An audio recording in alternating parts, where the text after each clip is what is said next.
देखो, कल अपन क्या संयुक्त परिवार में जो परिवर्तन आ रहे हैं या संयुक्त परिवार का जो विघटन हो रहा था उसके कारणों की अपन चर्चा कर रहे थे। तो थोड़ा बहुत बताया था मैंने, अब उसको अपन लिख लेते हैं। हेडिंग डालना, संयुक्त परिवार में विघटन के कारण। संयुक्त परिवार में विघटन, विघटन या फिर इसको परिवर्तन भी कह लो। संयुक्त परिवार में विघटन या परिवर्तन के कारक। ठीक है। देखो, अपन जब परिवार पढ़ रहे थे तब भी अपन ने पढ़ा था कि परिवार में परिवर्तन आ रहा है, और हमने उसको संरचनात्मक परिवर्तन भी लिखा था और प्रकार्यात्मक परिवर्तन भी लिखा था। दोनों टाइप के परिवर्तनों को बताया था। तो देखो, आप संयुक्त परिवार में भी आने वाले परिवर्तनों को चाहो तो, जैसे उन्होंने क्वेश्चन पूछा है कि संयुक्त परिवार में क्या परिवर्तन आ रहा है, तो आप आंसर जैसे अपन ने पहले लिखा था इसी टाइप से लिख सकते हो कि संयुक्त परिवार में भी परिवर्तन दो टाइप का देखने को मिलता है। एक संयुक्त परिवार की संरचना में परिवर्तन और एक संयुक्त परिवार के प्रकार्यों में परिवर्तन। आप संरचना और प्रकार्यों में अंतर समझ, मतलब पता है ना कि संरचनात्मक परिवर्तन में क्या लिखना है, और प्रकार्यात्मक परिवर्तन में, संरचनात्मक परिवर्तन में लिखना है कि भाई संयुक्त परिवार का आकार छोटा हो रहा है, सदस्यों की संख्या वो सारे। प्रकार्यात्मक उसके कार्यों में क्या परिवर्तन हो रहा। तो जब संयुक्त परिवार में परिवर्तन पूछेगा तो भी आप उसी टाइप में आंसर लिखना, क्योंकि परिवर्तन तो लगभग लगभग एक सा है। लेकिन यहां पर हम चर्चा कर रहे हैं कि वो कौन से कारक है जिससे परिवार में, संयुक्त परिवार में परिवर्तन आ रहा है, या संयुक्त परिवार टूट रहे हैं, या संयुक्त परिवार का विघटन हो रहा है।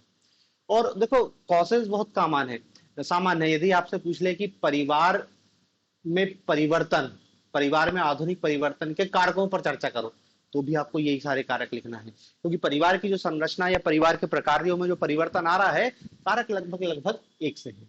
पहली बताए, देखो हमारा सिलेबस भारतीय समाज है, और भारतीय समाज में परिवार का मतलब ही होता है संयुक्त परिवार।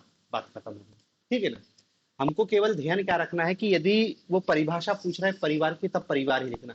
फिर ये मत सोच लेना कि यार परिवार पूछा है तो मैं तो ज्वाइंट फैमिली ही लिख के आऊंगा, नहीं, आपको फिर परिवार लिखना पड़ेगा। जब संयुक्त परिवार पूछे तब संयुक्त परिवार की परिभाषा बताना है। ठीक है ना।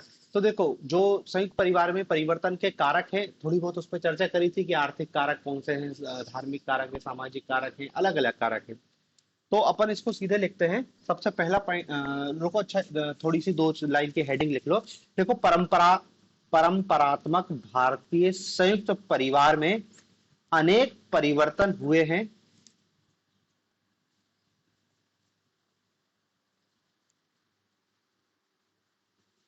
परंपरागत परंपरात्मक भारतीय संयुक्त परिवार में अनेक परिवर्तन हुए हैं।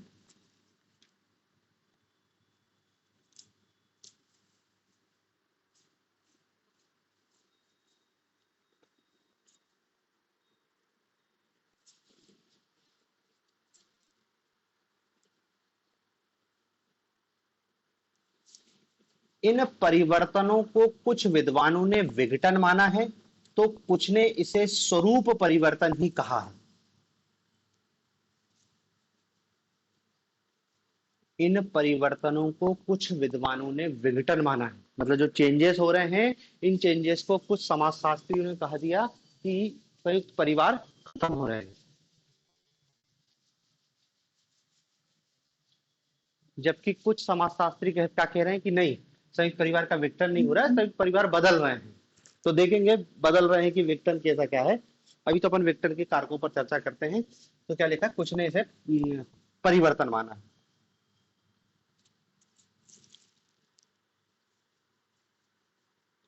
देखो, संयुक्त परिवार को विघटित या परिवर्तित करने वाले कारक इस प्रकार हैं। संयुक्त परिवार को विघटित या परिवर्तित करने वाले कारक इस प्रकार हैं। और पहला कारक लिखना, इंडस्ट्रियलाइजेशन, औद्योगिकीकरण। सबसे पहला और सबसे मेन कारण है इंडस्ट्रियलाइजेशन।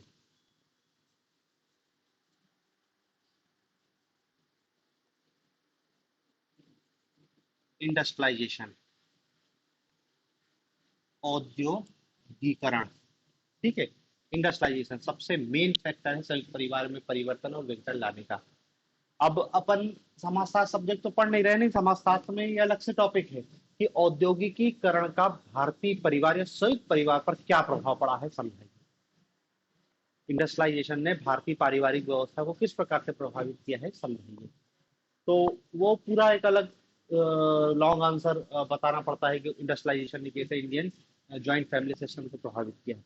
अभी तो अपन को एक पॉइंट के रूप में अपन उसको बताएंगे, हालांकि आप समझ जाओगे कि कैसे औद्योगिकीकरण ने पारिवारिक संरचना को बदल के रख दिया है।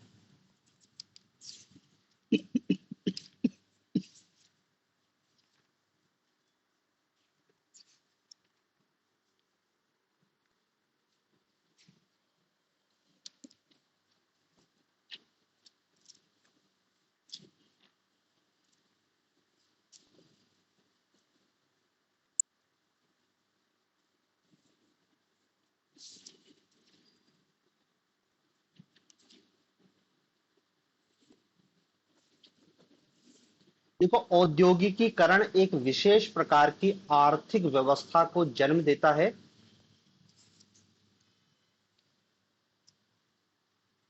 औद्योगिकीकरण एक विशेष प्रकार की आर्थिक व्यवस्था को जन्म देता है जो कृषि आधारित अर्थव्यवस्था से भिन्न होती है।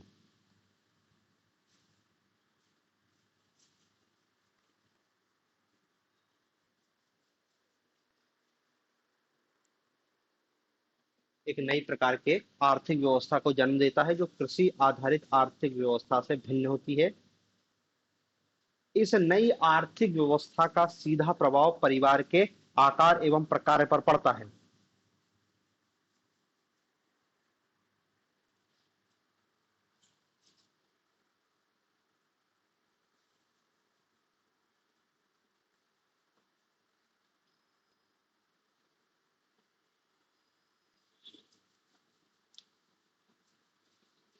इस नई आर्थिक व्यवस्था का सीधा प्रभाव परिवार के आकार एवं प्रकारों पर पड़ता है।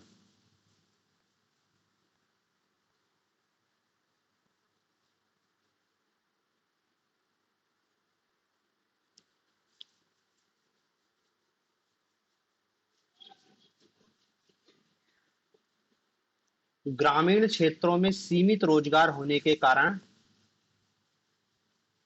ग्रामीण जनसंख्या का पलायन औद्योगिक क्षेत्रों की ओर होता है।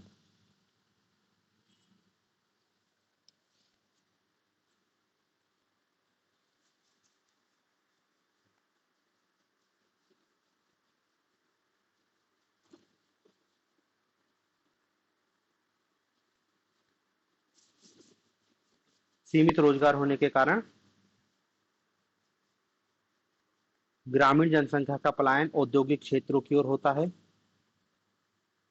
यहाँ आय व्यक्तिगत होती है, अतः परिवार भी व्यक्तिगत या नाभिकीय होता है। यहाँ आय व्यक्तिगत होती है, अतः परिवार भी नाभिक या व्यक्तिगत ही होता है।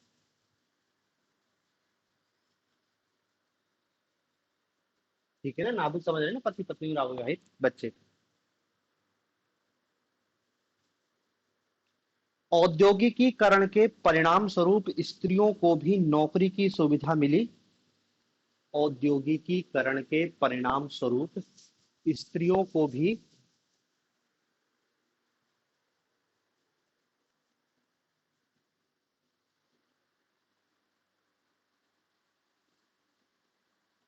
नौकरी की सुविधा मिली,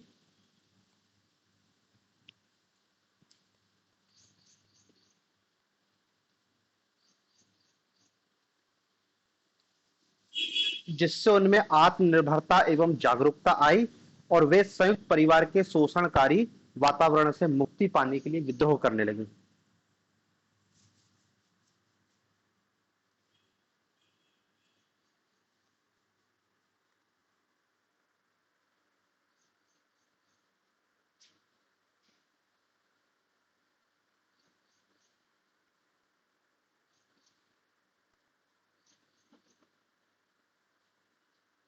संयुक्त परिवार के शोषणकारी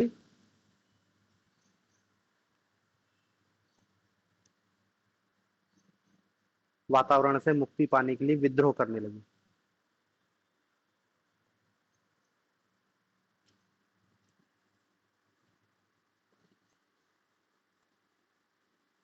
औद्योगिक व्यवस्था में धन एवं व्यक्तिगत गुणों का अधिक महत्व है। औद्योगिक व्यवस्था में धन एवं व्यक्तिगत गुणों का अधिक महत्व है।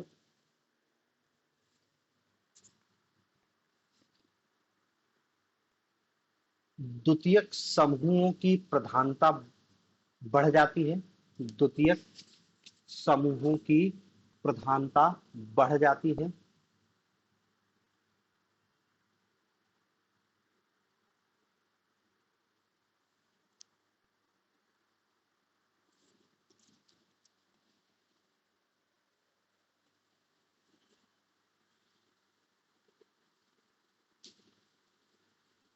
इन सारी परिस्थितियों ने व्यक्ति को संयुक्त परिवार से पृथक होकर इन सारी परिस्थितियों ने व्यक्ति को संयुक्त परिवार से पृथक होकर संयुक्त परिवार से पृथक होकर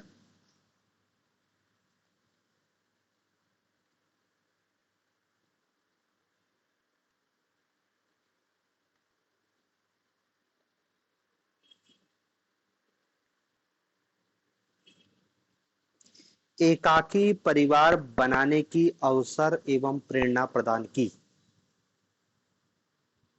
एकाकी परिवार बनाने की प्रेरणा एवं अवसर प्रदान की।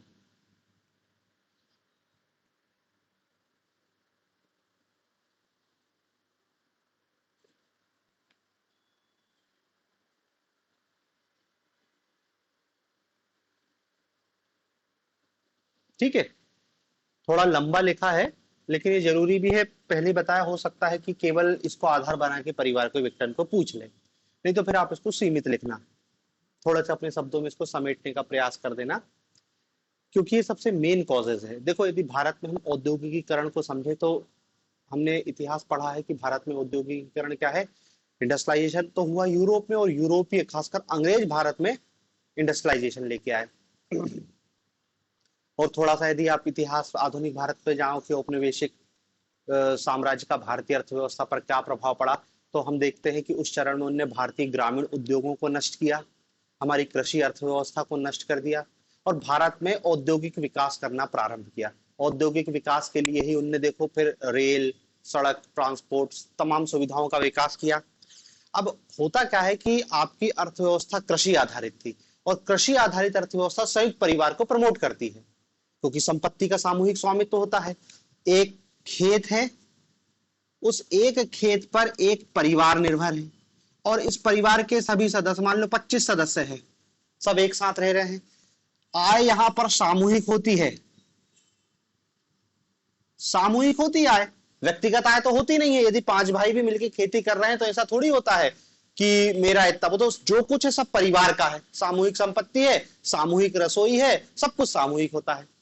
खेती, यदि कोई उद्योग भी है तो वो भी क्या है, गांव में ही उद्योग है। गांव में ही उद्योग, तो हो सकता है कि इस परिवार का उद्योग भी चल रहा हो, लेकिन वो सब गांव में ही है, तो सब मिलजुल के सारा काम कर रहे हैं। लेकिन अब जो नया इंडस्ट्रियलाइजेशन हुआ वो क्या है, शहरों में होता है। उद्योग, आधुनिक उद्योग लग रहे हैं, बड़ी बड़ी मशीनें लग रहे हैं, पोर्ट सिटी डेवलप हो रही है, और एक नए टाइप की इकोनॉमिक व्यवस्था बदल रही है। पुरानी इकोनॉमिक व्यवस्था ये खत्म, और नए टाइप की इकोनॉमिक व्यवस्था। अब देखो, औद्योगिकीकरण में होता क्या है, अंग्रेज भारत का औद्योगिकीकरण तो करते ही है, साथ साथ ग्रामीण उद्योगों को नष्ट करते हैं, हमारी कृषि अर्थव्यवस्था को बर्बाद करते हैं। ठीक है, इससे क्या होता है कि अब जो लोग गांव में रह रहे थे उनके पास रोजगार के सीमित विकल्प हो जाते हैं। उद्योग खत्म कर दिए गांव के, अब केवल कृषि बची, पूरा परिवार कृषि पर निर्भर हो गया, और कृषि में भी लगान बहुत ज्यादा है। अलग अलग उन्हें व्यवस्था लेके आई, जिससे क्या है, ये परिवार गरीब होने लगा, गांव में रोजगार के साधन नहीं हो रहे हैं। तो अब होगा क्या कि इस परिवार का एक सदस्य रोजगार के लिए कहा, औद्योगिक क्षेत्रों की ओर पहुंचेगा। हमने, अंग्रेजों ने भी उद्योग की स्थापना की, आजादी के बाद भी हमने यही है कि बड़े बड़े उद्योगों की स्थापना की। तो ये व्यक्ति रोजगार के लिए कहा उद्योग, औद्योगिक क्षेत्रों में पहुंचेगा। अब औद्योगिक क्षेत्रों में पहुंचेगा तो यहाँ पर वो रहना चालू करेगा, और हो सकता है कि अपनी पत्नी और अविवाहित बच्चे को ले आए। नौकरी कर रहा ना ये इससे अलग हो, टूट गया संयुक्त परिवार। टूटने का कारण क्या है? बेसिक रोजगार, यहाँ पर काम नहीं मिला, भूखे मरने से अच्छा यहाँ पे चलो कोयला खदान में काम करेंगे, नहीं मजदूरी करेंगे, या पढ़े लिख गए हैं तो कोई नौकरी लग गई, शहर में आ गया, और ये इससे अलग हो गया। अब जब वो शहर में रहता है, औद्योगिक अर्थव्यवस्था महिलाओं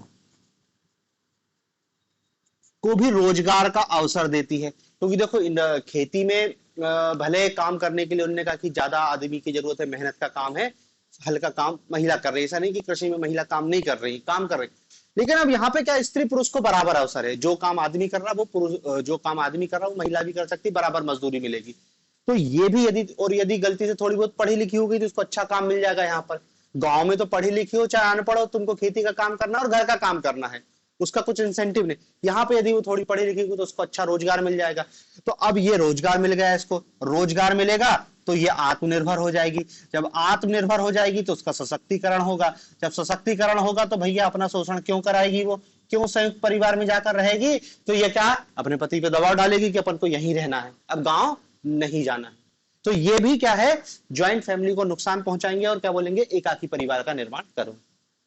एक और कारण है कि यहां पर आय सामूहिक होती है, लेकिन यहां पर आय क्या होती है, व्यक्तिगत। तुम काम कर रहे हो और महीने के अंत में तुमको वेतन मिल गया।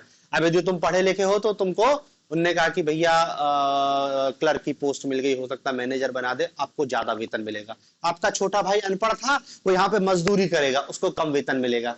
तो अब जब आय व्यक्तिगत होगी तो जिस व्यक्ति को आय ज्यादा होगी वो सोचेगा मैं इस पैसों को अपनी पत्नी और अपने बच्चों पे खर्च करूं, मैं क्यों इस पूरे परिवार के 25 लोगों को पालू। यहाँ पे ये नहीं हो रहा था, यहाँ पे तुम कितनी मेहनत करोगे, आय सामूहिक होती थी। उन्होंने कहा गेहूं होगा 500 बोरा तो ये पूरी परिवार की है क्योंकि संपत्ति सामूहिक है। लेकिन यहाँ पे ऐसा नहीं है, आय व्यक्तिगत है, और व्यक्तिगत आय होगी तो व्यक्ति अपने हिसाब से खर्च करने। यहाँ पे अपने हिसाब से नहीं होता, यहाँ पे परिवार का मुखिया तय करता था। यहाँ पे आय व्यक्तिगत, तो अब व्यक्तिवाद की भावना बढ़ेगी। उन्होंने कहा कि अब ये व्यक्ति गांव में पैसे भी नहीं भेजेगा, गांव में जाने ही बंद कर देगा, क्योंकि उन्होंने कहा कि फायदा नहीं है, घाटे का सौदा है। तो धीरे धीरे करके क्या है, ये न्यूक्लियर फैमिली बच गई और संयुक्त परिवार टूट गया। तो औद्योगिकीकरण भारत में एक बहुत बड़ा फैक्टर है जिसने ज्वाइंट फैमिली को तोड़ा, क्योंकि अब रोजगार तो है नहीं ना गांव में, उसको मजबूरी है यहाँ पर आना। और एक बार जो व्यक्ति औद्योगिक क्षेत्र में आ जाता है वो फिर कभी वापस लौट के ये क्या ही करेगा जाके। उन्होंने कहा कि यहाँ पे सब कुछ है, बच्चों को पढ़ाने का एजुकेशन यहाँ पर अच्छा है, हेल्थ फैसिलिटी यहाँ पर अच्छी, सब कुछ यहाँ पे। गांव में कुछ नहीं, सड़क तक नहीं है, बिजली नहीं है। अब तो खैर बिजली मिल रही है, लेकिन एक समय में थे ना गांव में कुछ भी नहीं था। तो फिर ये तो एक, अब यहाँ पर शहर में न्यूक्लियर फैमिली बस जाएगी। शहर में ज्यादा परिवार भी नहीं बसा सकते क्योंकि जगह रहने की छोटी छोटी रहती है। यदि आपको औद्योगिक क्षेत्र में है, यदि कंपनी की तरफ से कमरा मिला है तो कितना कमरा मिलेगा, 1 BHK मिल गया, अब उसमें कितने लोग रह लोगे, 2-3 लोग से ज्यादा रह ही नहीं पाते हो। तो सबसे मेन फैक्टर क्या होता है, औद्योगिकीकरण है, जिसने भारतीय ज्वाइंट फैमिली सिस्टम को नष्ट किया।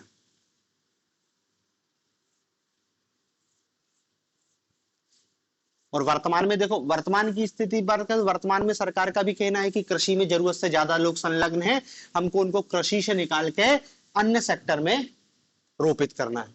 तो कृषि से निकलेंगे मतलब गांव से निकलेंगे। दूसरा कारण लिखना, नगरीकरण। नगरीकरण, अर्बनाइजेशन।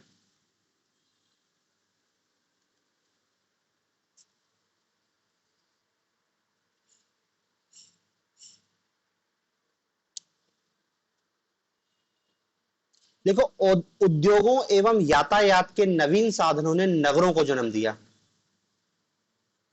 उद्योगों की जगह ऐसा लिख लेना, औद्योगिकीकरण एवं यातायात के नवीन साधनों ने नगरों को जन्म दिया।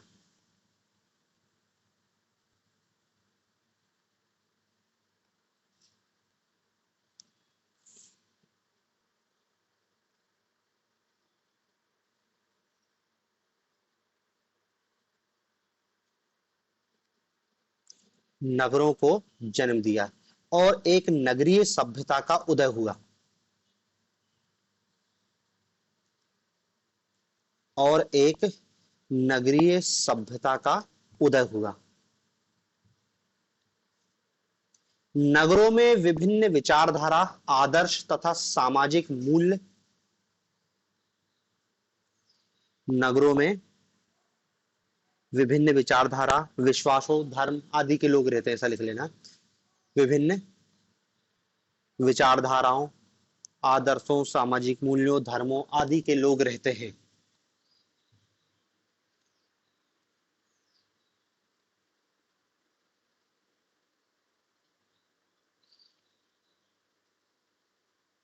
नगरों के लोग नवीनता प्रिय, व्यक्तिवादी, भौतिकतावादी एवं प्रगतिशील दृष्टिकोण में विश्वास रखते हैं। नगरों के लोग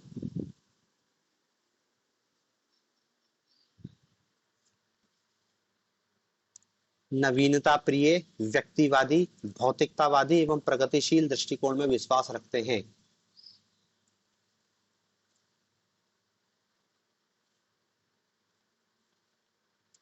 स्त्रियों को अधिक स्वतंत्रता है। स्त्रियों को अधिक स्वतंत्रता है। शहरों में या नगरों में मकानों के अधिक किराए एवं अभाव के कारण बड़े परिवार, नगरों में अधिक किराए, नगरों में मकानों के अधिक किराए एवं अभाव के कारण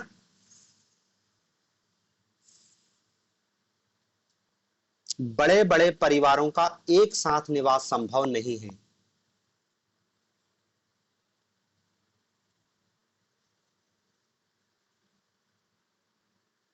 साथ ही शहरों में व्यवसाय की बहुलता के कारण ग्रामीण लोग नगरों में आते हैं। नगरों में व्यवसाय की बहुलता के कारण भी ग्रामीण लोग नगरों की तरफ आते हैं।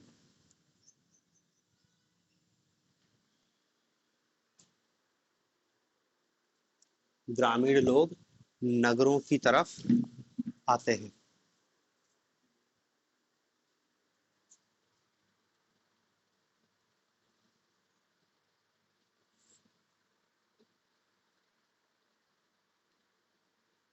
इस तरह नगरीकरण ने भी पारिवारिक संरचना को प्रभावित किया। इस तरह नगरीकरण ने भी पारिवारिक संरचना को प्रभावित किया।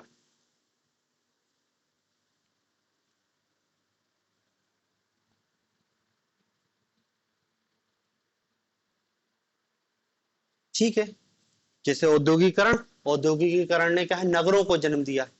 अब नगरों में भी वही उद्योगों की जैसी स्थिति है कि रोजगार के अवसर ज्यादा, नए नए व्यवसाय हैं। भाई अब देख रहे हैं ना कि औद्योगिकरण के कारण नगर बसे। अब नगर बसे तो क्या है, विभिन्न टाइप की मांगे जनरेट होना चालू हुई। होटल की मांग है, रेस्टोरेंट की मांग है, मनोरंजन के स्थलों की मांग है, जिससे क्या है, नए नए व्यवसाय उभरे। तो उनके लिए भी क्या है, गांव से लोग आके यहाँ पर रोजगार और काम धंधे से लगना चालू हो जाएंगे।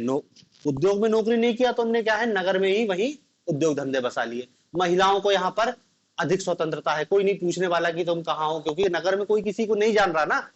नहीं है कि तुम किसकी बहू हो, किसकी बेटी हो, तुमको पल्लू करना नहीं करना, यहाँ पे हर व्यक्ति काम कर रहा है।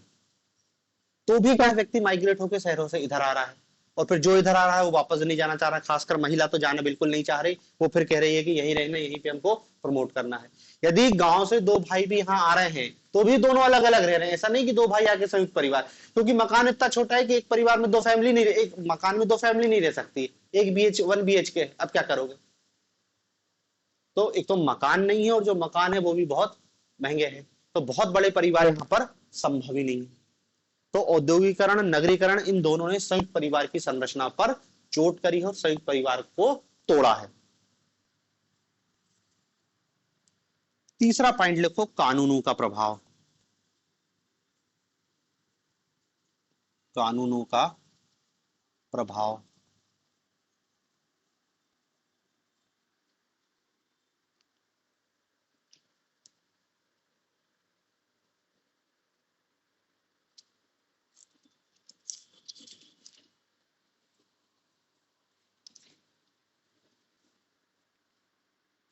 देखो, समय समय पर सरकार द्वारा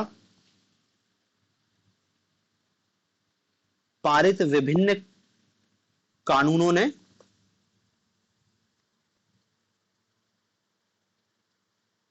समय समय पर सरकार द्वारा पारित विभिन्न कानूनों ने संयुक्त परिवार की संरचना को प्रभावित किया।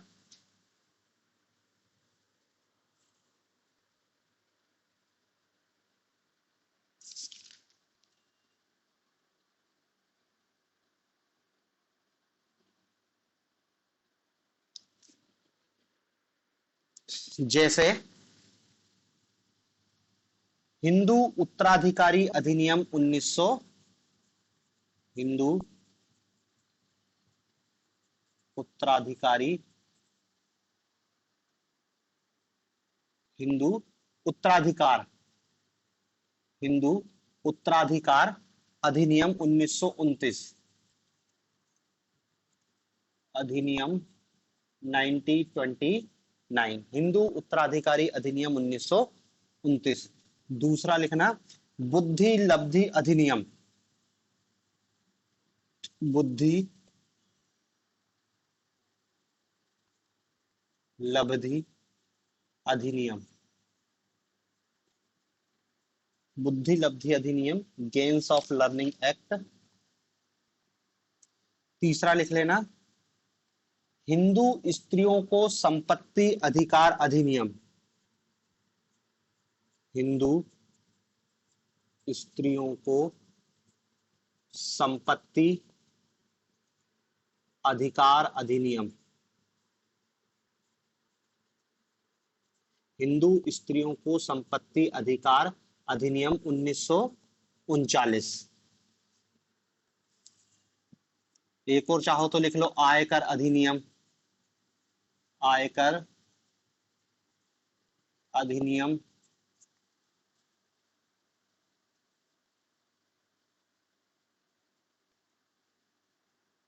ठीक है ना। और भी चाहो तो लिख सकते हो, जैसे बाल विवाह निषेध अधिनियम, दहेज निषेध अधिनियम और विशेष विवाह अधिनियम, सबने संयुक्त परिवार की संरचना को प्रभावित किया। अब देखो मैं थोड़ा सा बता दे रहा हूं, सबका अलग अलग प्रभाव है, कैसे इन कानूनों ने भी संयुक्त परिवार को प्रभावित। हिंदू उत्तराधिकारी अधिनियम 1929, देखो 1929 में, अब हालांकि भारतीय समाजशास्त्री ये कहते हैं कि यह अंग्रेजों द्वारा जानबूझकर पारित किया गया भारतीय संयुक्त परिवार संरचना को तोड़ने के लिए।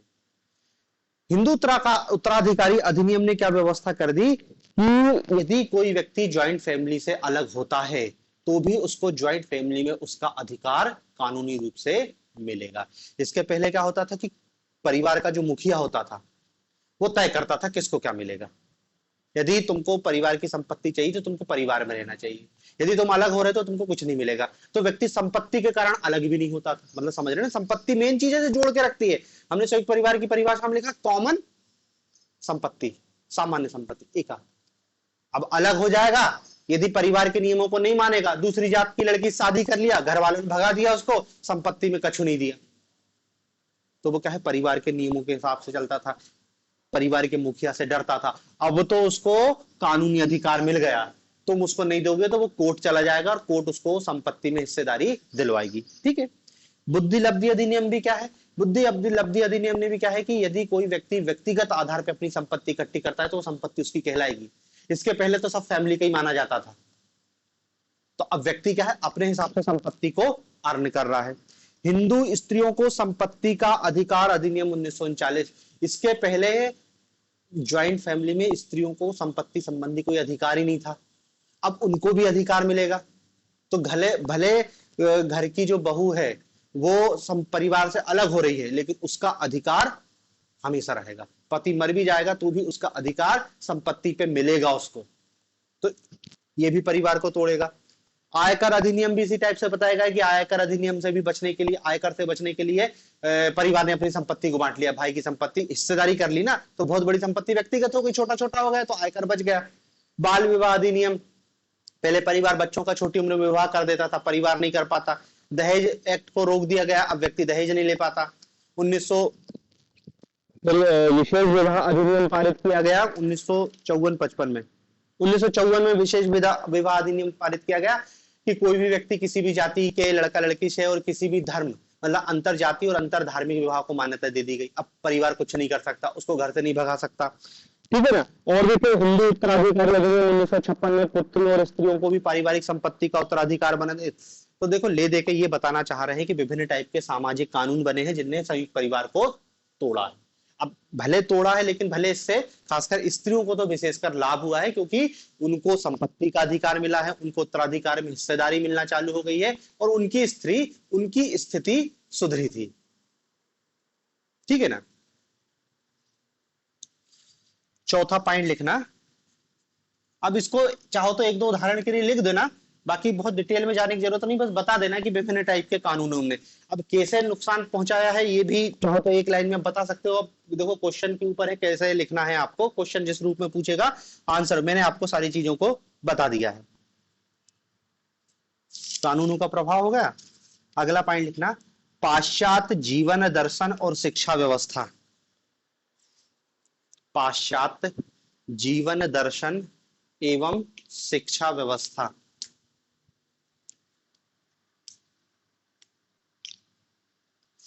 देखो वर्तमान समय की भारतीय शिक्षा व्यवस्था अंग्रेजों की देन है, इसके प्रभाव में हमारा जीवन दर्शन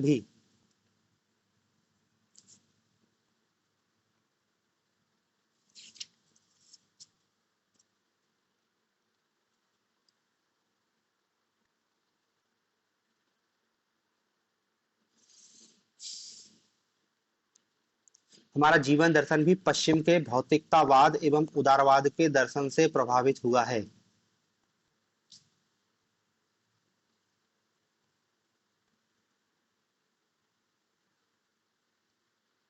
इसके प्रभाव में हमारा जीवन दर्शन भी, ऐसा लिख लेना, इसके प्रभाव में हमारा जीवन दर्शन भी पश्चिम के भौतिकतावाद एवं उदारवाद के दर्शन से प्रभावित हुआ है।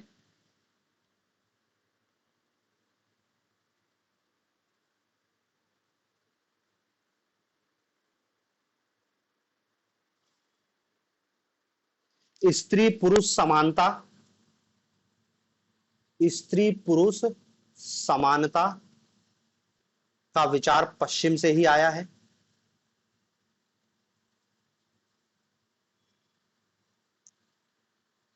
प्रेम विवाह, अंतरजातीय विवाह, प्रेम विवाह, अंतरजातीय विवाह आदि ने संयुक्त परिवार को कमजोर किया है।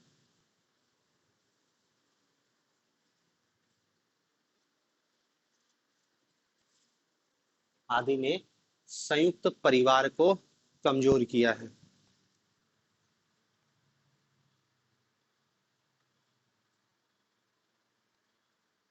ठीक है, कोई आप जान रहे हो मॉडर्न एजुकेशन है, पश्चिमी मूल्य है, व्यक्तिवाद को बढ़ावा देते हैं, भौतिकतावाद को बढ़ावा देते हैं, माई लाइफ माई रूल का कॉन्सेप्ट चलता है कि मेरे को परिवार के सत्तावादी, यदि परिवार ज्यादा दबाओ परिवार से अलग ही होगा, कोई मतलब नहीं है, कोई नहीं रहना चाह रहा किसी के दबाव में, सब स्वतंत्र रहना चाह रहा है, ठीक है ना। तो इन अब वो तो देखो संयुक्त परिवार तो छोड़ो, अब तो परिवार में भी नहीं रहना चाह रहे हैं, बच्चे माँ बाप से दूर रहना चाह रहे हैं, उनका कौन झेलेगा, खुद की औलाद खुद के माँ बाप को नहीं झेल पा रही। पांचवा पॉइंट लिखना,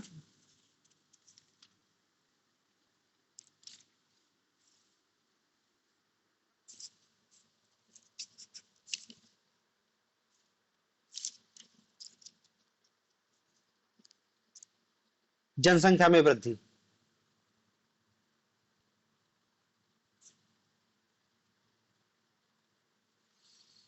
देखो भारत में तीव्र गति से जनसंख्या वृद्धि हुई, भारत में तीव्र गति से जनसंख्या की वृद्धि हुई, जिससे भूमि पर दबाव बढ़ा, जिससे भूमि पर दबाव बढ़ा,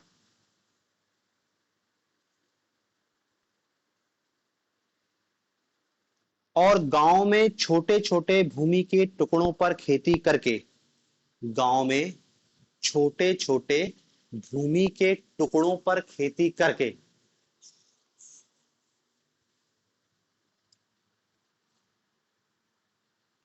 परिवार का पालन पोषण कठिन हो गया, तो लोग काम की तलाश में परिवार एवं गांव छोड़कर बाहर आने लगे।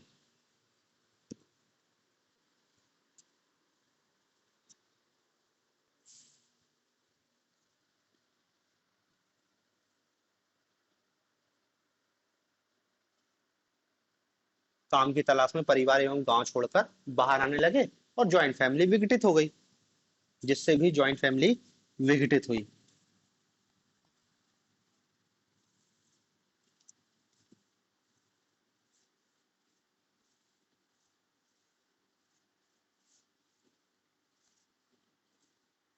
देखो जनसंख्या, भारत में जान ही रहे हैं, जनसंख्या वृद्धि नहीं, जनसंख्या का क्या विस्फोट हुआ। आजादी के समय हम 30 करोड़ थे, अब 130 करोड़ है। जमीन तो उतनी ही है, जितनी जमीन पर 30 करोड़ लोग रह रहे थे, अब उतनी जमीन पर 150 करोड़ लोग रह रहे हैं, मतलब 5 गुना वृद्धि। तो अब स्वाभाविक सी बात है कि इसका दबाव भूमि पर भी पड़ेगा ना, कि ये एक भूखंड था, उस पर एक परिवार पलता था। अब समय के साथ क्या है कि देखो संपत्ति का अधिकार मिलना चालू हो गया, तो लोग संयुक्त परिवार से, उनने कहा कि गांव में रह रहे, लेकिन उनने कहा कि बंटवारा हो गया, अब भूमि का टुकड़ा टुकड़ा हो गया। अब इस एक भूखंड पर बड़े परिवार को पालना बहुत कठिन हो गया।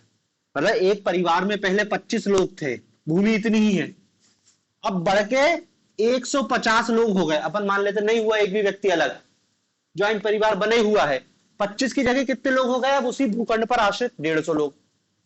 तो ये भूमि 25 लोगों के भरण पोषण की तो व्यवस्था कर पाती थी, लेकिन 150 लोगों की नहीं कर पाएगी। तो मजबूरी भी में 150 लोगों से में से कुछ लोगों को बाहर जाके काम करना पड़ेगा, क्योंकि यह बहुत सीमित हो गया है। तो जनसंख्या वृद्धि भी एक बड़ा कारण है संयुक्त परिवार के टूटने का।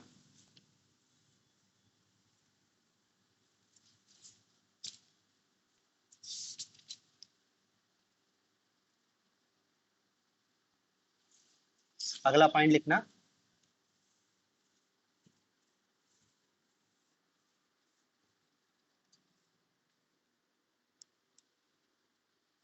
अगला पॉइंट लिखना, परिवार के कार्यों का घटना।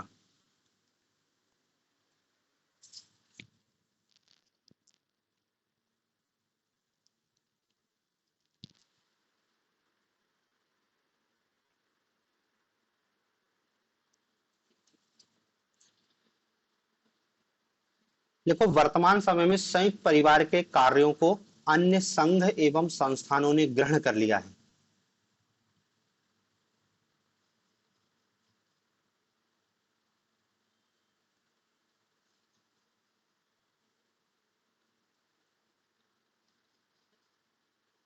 अन्य संघों एवं संस्थाओं ने ग्रहण कर लिया है।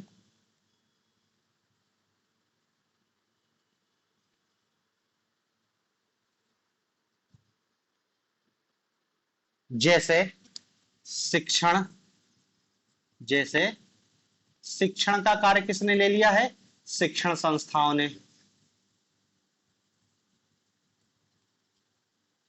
परिवार के मनोरंजन संबंधी कार्यों को किसने? बाजार ने अपने हाथ ले लिया। आप कुछ भी लिख सकते हो उसमें, टीवी सिनेमा कुछ भी लिख सकते हो। मनोरंजन संबंधी कार्यों को भी ले लिया है। कपड़े, कपड़े धोना, कपड़े बुनना, कपड़ा, ये उन्होंने कहा कि लॉन्ड्री वाला आ गया है, वो आपके कपड़े ले जाएगा, धो के प्रेस करके दे देगा, टेंशन लेने की कोई जरूरत नहीं है। छोटे छोटे काम, गांव में उनका परिवार अनाज कूटता था, पीसता था, सब खत्म हो गया। बाजार में आटा बना बनाया मिल रहा है, आटा लाओ, मसाला बना बनाया मिल रहा है, पैकेट लाओ, सब चीज। तो वो जो काम पहले परिवार करता था, अब पूरा काम क्या है, नगरों में बाजार के माध्यम से होने लगा। तो अब व्यक्ति को परिवार की जरूरत ही नहीं बची। आपके जेब में पैसा होना चाहिए, और पैसा क्या है, आप काम करो, नौकरी करो, पैसा आएगा और बाजार आपको सारी सुविधाएं उपलब्ध करा के देगा। स्कूल आपके बच्चों को शिक्षण देगा, हॉस्पिटल स्वास्थ्य सुविधा, तमाम सुविधा। तो परिवार के कार्य घट के बहुत सीमित हो गए हैं। जब कार्य उपयोगिता ही नहीं बची है परिवार की, संयुक्त परिवार की, तो व्यक्ति संयुक्त परिवार में क्यों ही रहेगा। अगला पॉइंट लिखना,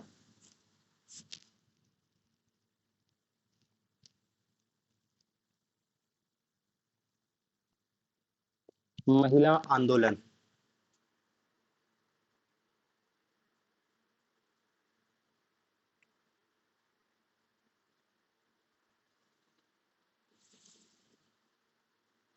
देखो स्त्रियों में शिक्षा के प्रसार एवं आर्थिक निर्भरता के कारण जागृति आई है। स्त्रियों में शिक्षा के प्रसार एवं आर्थिक आत्मनिर्भरता के कारण जागृति आई है।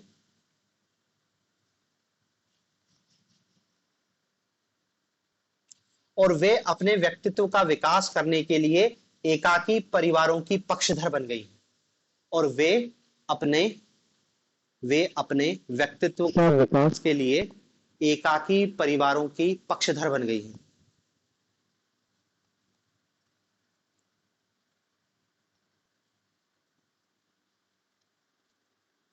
स्त्रियों में शिक्षा के प्रसार एवं आर्थिक आत्मनिर्भरता के कारण जागृति आई है और वे अपने व्यक्तित्व का विकास करने के लिए एकाकी परिवारों की पक्षधर बन गई है। स्त्रियों की इस नवीन प्रवृत्ति के कारण भी संयुक्त परिवार विघटित हो रहा है। स्त्रियों की इस नवीन प्रवृत्ति के कारण भी एकाकी परिवार विस्तृत हो रहा है।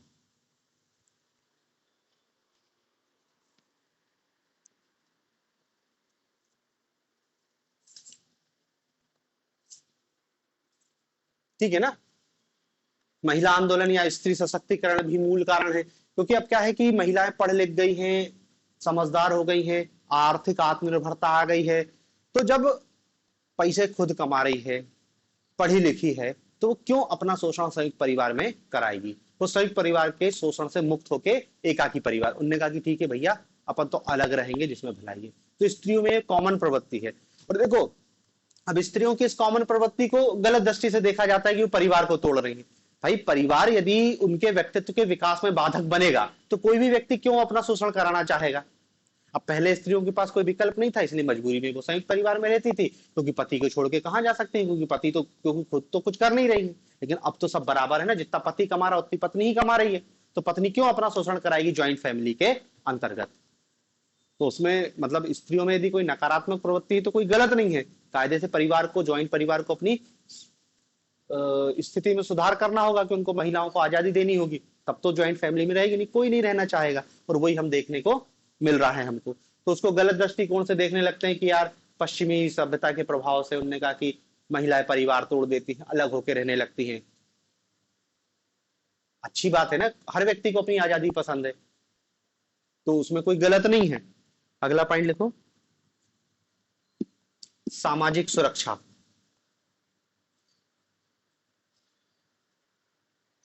सामाजिक सुरक्षा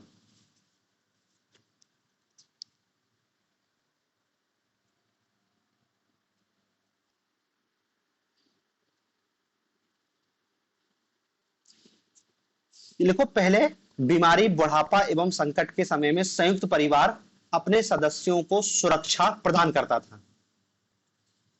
पहले संयुक्त परिवार बीमारी, बुढ़ापे में अपने सदस्यों को सुरक्षा एवं संरक्षण प्रदान करता था।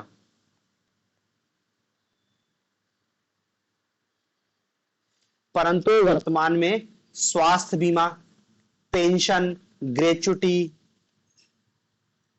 आदि सामाजिक व आर्थिक सुरक्षा प्रदान करते हैं। आदि सामाजिक एवं आर्थिक सुरक्षा प्रदान करते हैं। अतः संयुक्त परिवार की कोई आवश्यकता बची नहीं।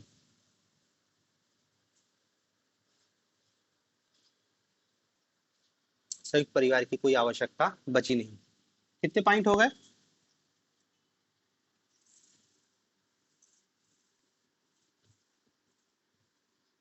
8।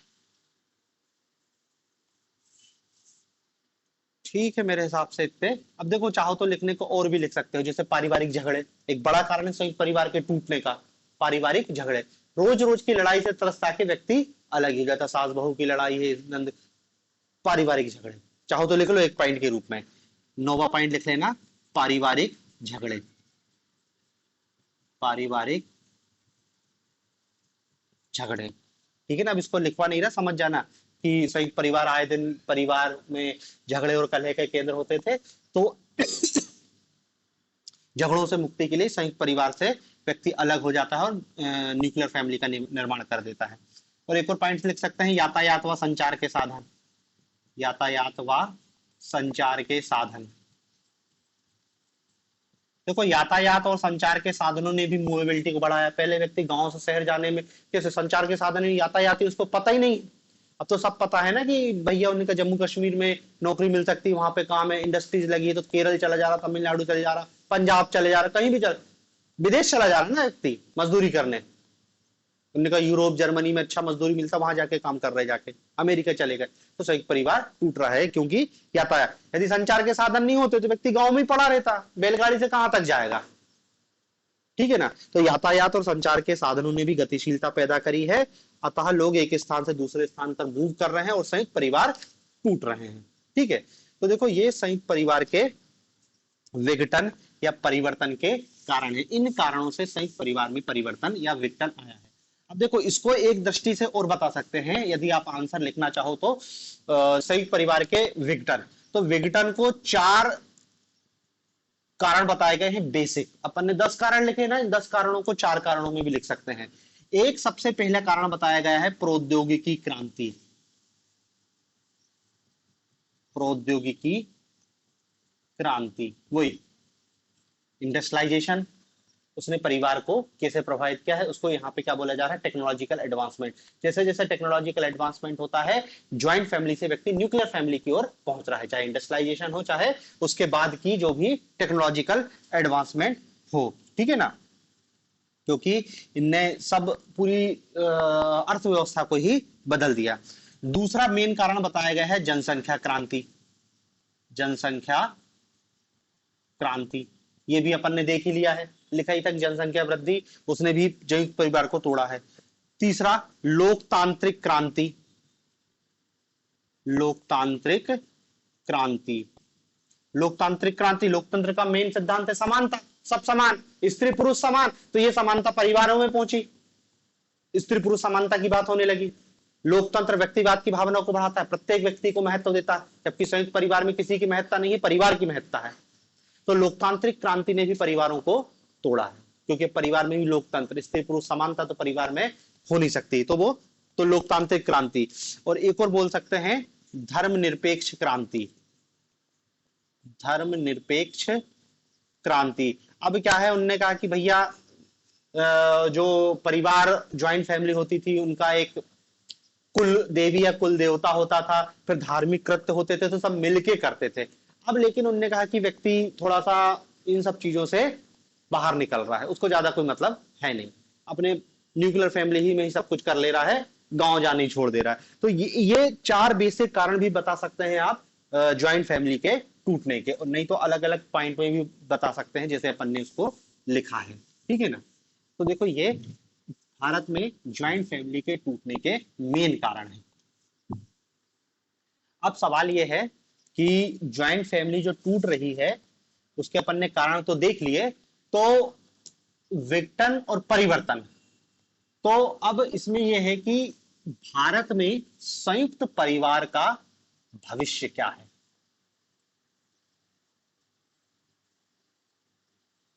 भारत में संयुक्त परिवार का भविष्य क्या है।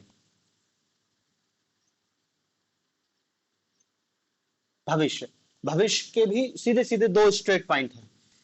एक समाजशास्त्रियों का ग्रुप कहता है कि संयुक्त परिवार विघटित हो जाएंगे, बचेंगे ही नहीं, केवल और केवल क्या बचेगी, न्यूक्लियर फैमिली बचेगी।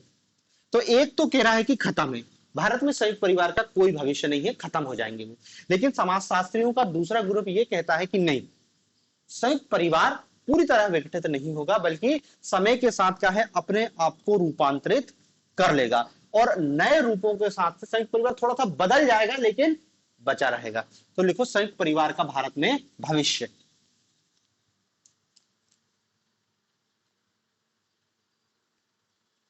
देखो भारत में संयुक्त परिवार के भविष्य को लेके 2 मत पाए जाते हैं।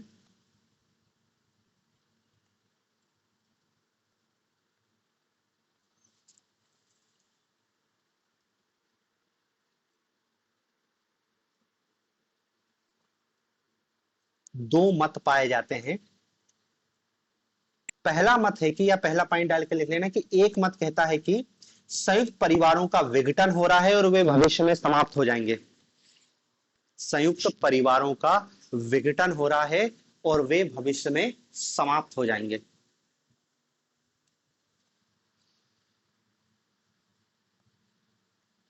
संयुक्त परिवारों का विघटन हो रहा है और वे भविष्य में समाप्त हो जाएंगे। जबकि दूसरा आशावादियों का मत है, जो मानता है कि संयुक्त परिवारों का यह विघटन नहीं बल्कि रूपांतरण है। आशावादी मत है थोड़ा सा, जो क्या कहता है कि यह संयुक्त परिवार का विघटन नहीं बल्कि रूपांतरण है, और यह नवीन परिस्थितियों से अनुकूलन की प्रक्रिया है। नवीन परिस्थितियों से अनुकूलन की प्रक्रिया है।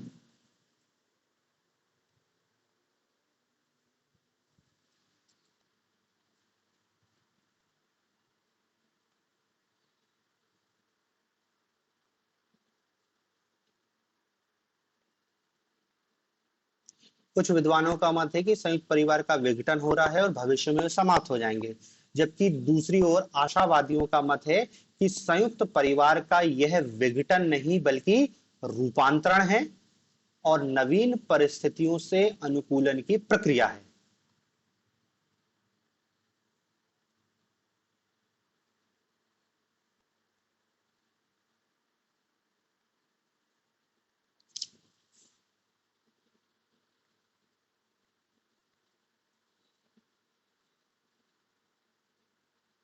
फिर पैराग्राफ चेंज करके लिखना।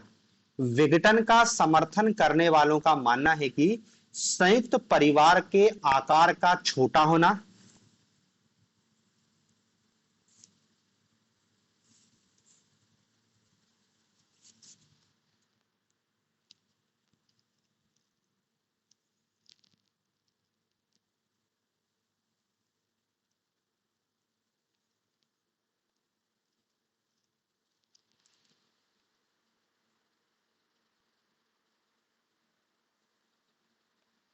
संयुक्त परिवार के आकार का छोटा होना, कौमा, कर्ता की सत्ता में कमी, कर्ता की या मुखिया की सत्ता में कमी, स्त्रियों के अधिकारों में वृद्धि, स्त्रियों के अधिकारों में वृद्धि,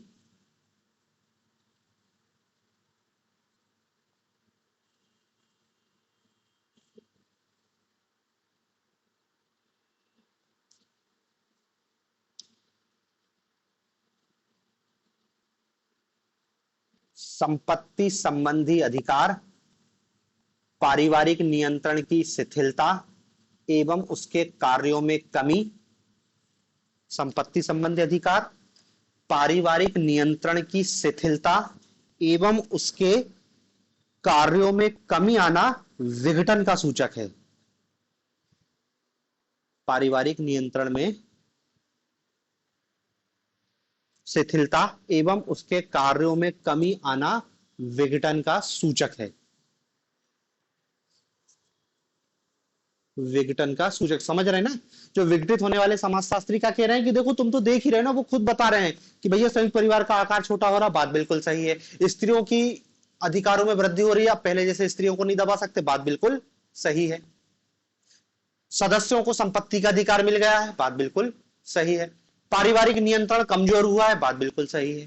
पारिवारिक कार्यों में कमी आई, अब भी अपन ने लिखा था संयुक्त परिवार के बहुत सारे कार्य अन्य संस्थानों में, बात बिल्कुल सही। तो उन्होंने कहा कि जब बात इतनी सही है तो इसी को तो कह रहे हैं कि संयुक्त परिवार विघटित हो रहा है। आगे इसी में लिखना ना कि इन लोगों की मान्यता है कि भारत में जैसे जैसे औद्योगिकीकरण एवं नगरीकरण बढ़ेगा, इन लोगों का मानना है कि भारत में जैसे जैसे नगरीकरण एवं औद्योगिकीकरण बढ़ेगा तथा यातायात के नवीन साधनों का विकास होगा, वैसे वैसे संयुक्त परिवार का विघटन होगा और एकाकी परिवारों की संख्या में वृद्धि होगी। जैसे जैसे नगरीकरण बढ़ेगा, यातायात औद्योगिकरण एवं नगरीकरण बढ़ेगा, यातायात के नवीन साधनों का विकास होगा, वैसे वैसे संयुक्त परिवारों का विघटन होगा।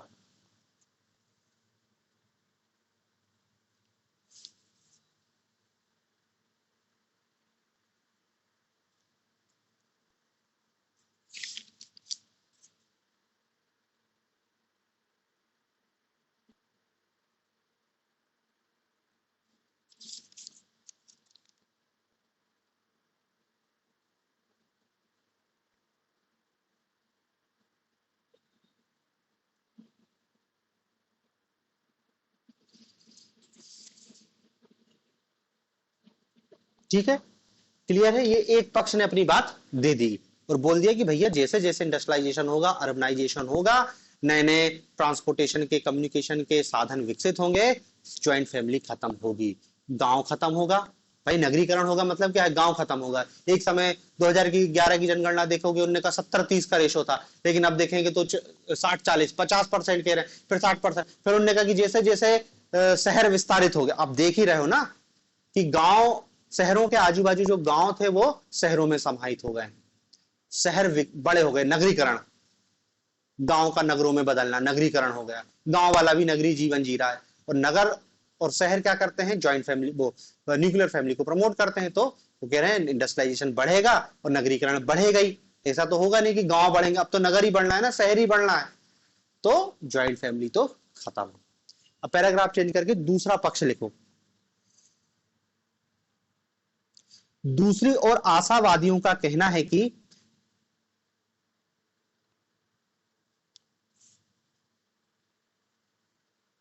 औद्योगिकीकरण एवं नगरीकरण ने औद्योगिकीकरण एवं नगरीकरण से संयुक्त परिवार का विघटन नहीं बल्कि रूपांतरण हो रहा है।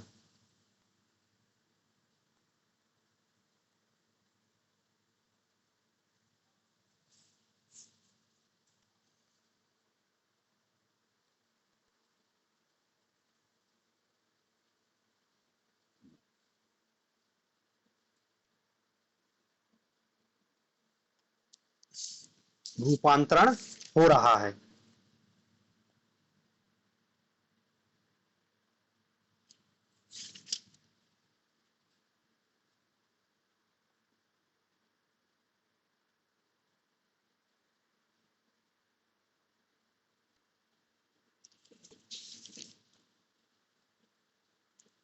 भारत में संयुक्त परिवार पूर्ण रूप से कभी भी एकाकी परिवार में नहीं बदलेगा। भारत में संयुक्त परिवार पूर्ण रूप से कभी भी एकाकी परिवार में नहीं बदलेगा, दोनों संरचनाएं जारी रहेंगी। दोनों संरचनाएं जारी रहेंगी।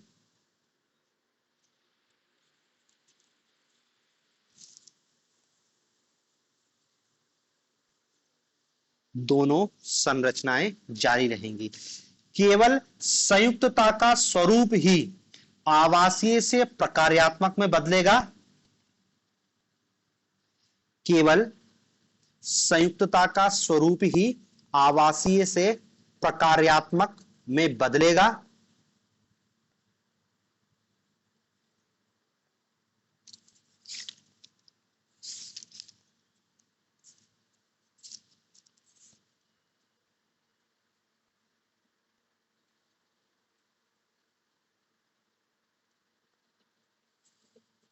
आवासीय से प्रकार्यात्मक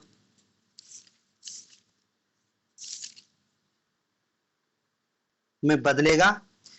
संयुक्त परिवार का आकार 2 या 3 पीढ़ियों के बाद कम होगा।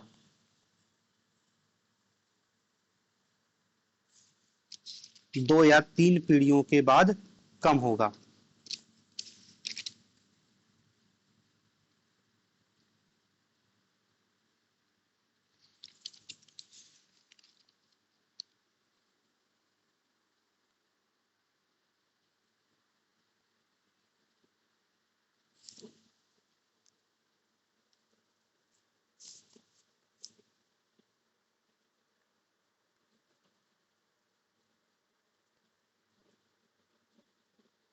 ठीक है, अब नीचे पैराग्राफ चेंज करके लिखना। उपर्युक्त विवेचन से स्पष्ट है कि भारत में संयुक्त परिवारों का भविष्य धुंधला नहीं है।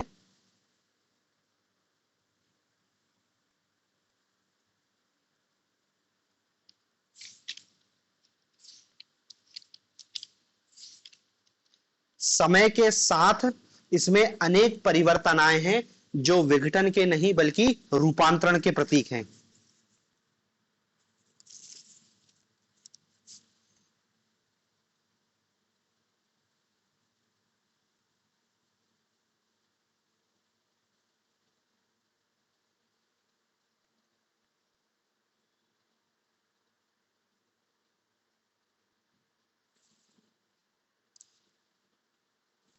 भारत में संयुक्त परिवारों को भविष्य धुंधला नहीं है। समय के साथ इसमें अनेक परिवर्तन आए हैं जो इनके विघटन के नहीं बल्कि रूपांतरण के प्रतीक हैं। जो इनके विघटन के नहीं बल्कि रूपांतरण के प्रतीक हैं।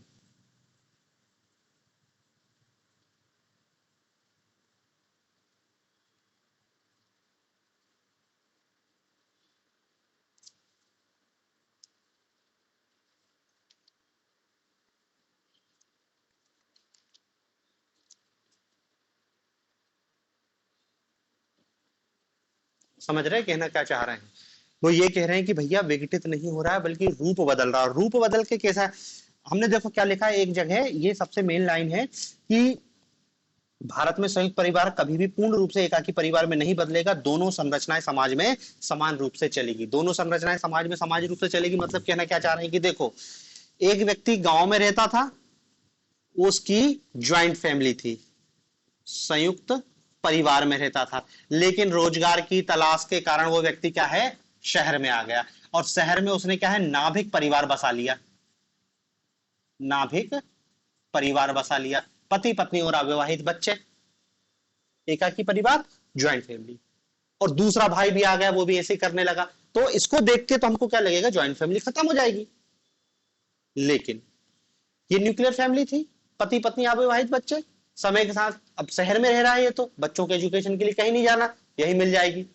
अब जब उसने एजुकेशन शहर में कर लिया है और रोजगार भी शहर में उपलब्ध है, तो उसको रोजगार के लिए भी बाहर नहीं जाना पड़ेगा। ये बच्चे की नौकरी यहीं लग गई, बच्चे की शादी हो गई, उसके बच्चे पैदा हो गए एक ही परिवार में। वो नाभिक परिवार हमारे देखते देखते ही अपने आप संयुक्त परिवार में बदल गया। बदल गया नाभिक परिवार संयुक्त परिवार। फिर कालांतर में हो सकता है कि परिवार में बुजुर्ग सदस्य की मृत्यु हो जाए और उनका लड़का अलग फैमिली बसा ले, ये संयुक्त परिवार फिर से नाभिक परिवार में कन्वर्ट हो जाएगा। समझ रहे कहना क्या चाह रहे हैं? मतलब कह रहे हैं समाज में दोनों रहेंगे, न्यूक्लियर फैमिली भी रहेगी, ज्वाइंट फैमिली भी रहेगा। अब वैसा ज्वाइंट फैमिली नहीं दिखाई देगा कि तीन तीन चार चार पीढ़ियों के सदस्य रहे, ज्यादा से ज्यादा दो पीढ़ी और तीन पीढ़ी इससे। जबकि हम संयुक्त परिवार में क्या लिखा, तीन या तीन से अधिक पीढ़ियों के सदस्य, वो थोड़ा सा बदल जाएगा। हमने परिवर्तन में यही बताया है कि रूपांतरित होगा। अब संयुक्त परिवार में क्या है, हमको दो पीढ़ी या तीन पीढ़ी ज्यादा से ज्यादा, पति पत्नी, उनके बच्चे और उनके बच्चे, तीन पीढ़ी हो गई। लेकिन जब इसके बच्चे बड़े हो जाएंगे तो हो सकता है ये दो लड़के थे तो एक अलग हो गया, उसने अपनी न्यूक्लियर फैमिली अलग बसा ली। ये प्रवृत्ति चलेगी आगे आने वाले समय में भी। तो ज्वाइंट फैमिली तो रहेगी, अपना रूप बदल लेगी। इसको समाजशास्त्री एक और कहते हैं कि संयुक्त परिवार से नाभिक परिवार नहीं, मध्यवर्ती परिवार इसको कह सकते हैं। मध्यवर्ती परिवार, ये ट्रेंड हमको दिखाई देगा कि कुछ समय तक क्या है, मध्यवर्ती परिवार हमको दिखाई दे सकते हैं, इंटरमीडिएट टाइप्स ऑफ फैमिली। लेकिन आप ये कह लो कि परिवार खत्म हो जाएगा, ऐसा संभव नहीं है। ठीक है ना? तो देखो, ये भारत में संयुक्त परिवार की भविष्य के संदर्भ में इतनी बात हमको याद रखना है कि संयुक्त परिवार का भविष्य पूरी तरीके से समाप्त नहीं है, बल्कि क्या है, समय के साथ उसमें बदलाव होगा। और ये बदलाव ही क्या है, संयुक्त परिवार को जिंदा रखेगा। पूरी तरीके से संयुक्त परिवार खत्म नहीं हो सकता, क्योंकि भारत में संयुक्त परिवार समाज का एक आदर्श है। ठीक है? तो देखो, संयुक्त परिवार के संदर्भ में इतनी बातें हैं। अब देखो, क्वेश्चन थोड़ा सा इसी को एक अलग ढंग से पूछ सकता है कि वर्तमान में परिवार में या वर्तमान में पारिवारिक संरचना में कौन सी नवीन प्रवृत्तियां हमको दिखाई देती हैं। परिवार में वर्तमान में कौन सी नवीन प्रवृत्तियां हमको दिखाई देती हैं। तो देखो, जहां तक नवीन प्रवृत्तियों की बात है, भारत में परिवार में नवीन प्रवृत्तियां, अब इसको संयुक्त परिवार के भी संदर्भ में समझ सकते हो, नाभिक परिवार के संदर्भ में भी समझ सकते हो। नवीन प्रवृत्तियां हम दो चार पॉइंट में बता सकते हैं, जो अभी अपन ने पढ़ा वही है। ठीक है ना? हम कह सकते हैं नाभिक परिवारों की संख्या बढ़ेगी, पर संयुक्त परिवार खत्म नहीं होगा, संयुक्त परिवार भी रहेगा, दोनों चीज रहेगी। दूसरा,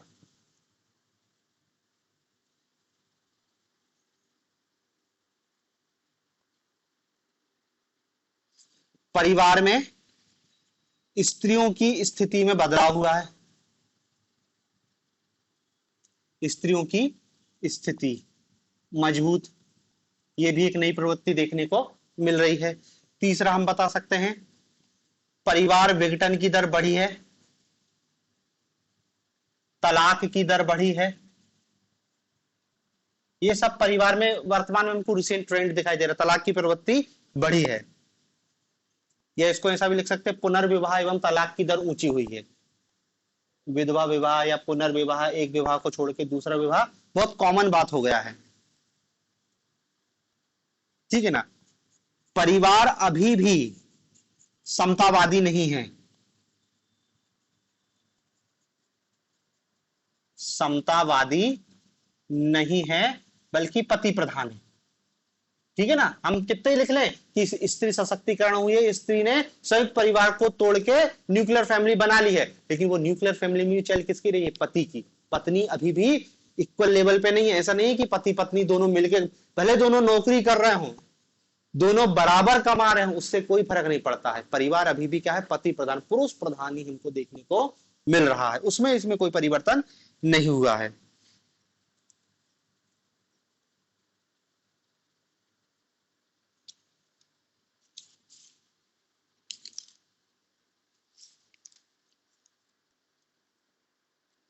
और बता सकते हैं कि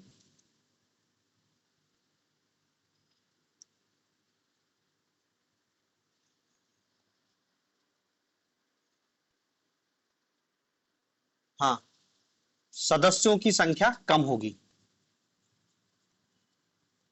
सदस्यों की संख्या कम, संयुक्त परिवार में भी कम होगी और न्यूक्लियर फैमिली में भी धीरे धीरे कम होते जा रही है।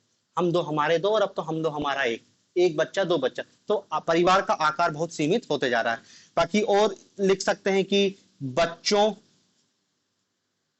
बच्चा केंद्रित, मूल रूप से धीरे धीरे हम क्या है, बच्चे केंद्रित परिवार, क्योंकि परिवार माता पिता दोनों का ही जोर क्या है, बच्चों की तरफ है, ठीक है ना। तो देखो ये बेसिक कुछ चीजें हैं जो परिवार के संदर्भ में हैं, ठीक है ना।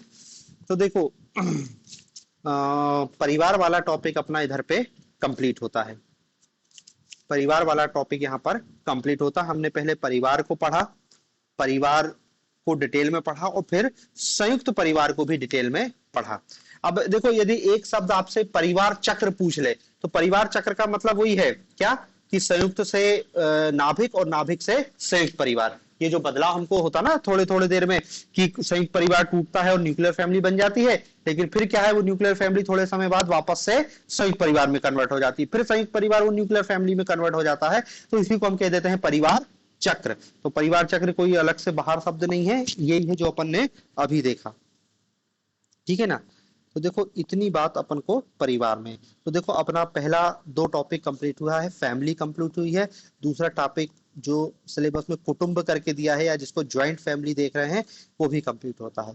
तीसरा अपने इसमें टॉपिक है जो किनशिप है, नातेदारी व्यवस्था, ठीक है ना। तो उसको अपन अब कल देखेंगे।